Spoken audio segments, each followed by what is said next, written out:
यंदा 2025 मध्ये 14 जानेवारीला मंगळवारी मकर संक्रांत आलेली आहे।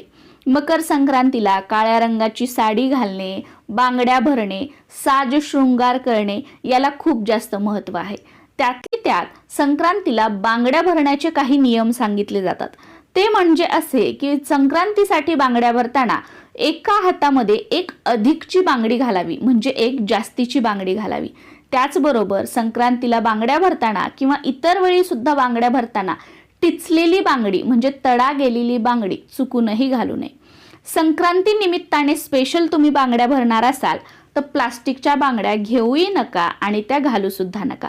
भले 2-2 बांगड्या घाला, पण त्या काचेच्या बांगड्या घाला आणि त्यातली त्यात हिरव्या रंगाच्या बांगड्या घातल्या तर अतिशय उत्तम। संक्रांतीला लाखेची बांगडी घालण्याला सुद्धा खूप जास्त महत्त्व आहे, त्यामुळे लाखेची बांगडी आवर्जून या संक्रांतीला घाला।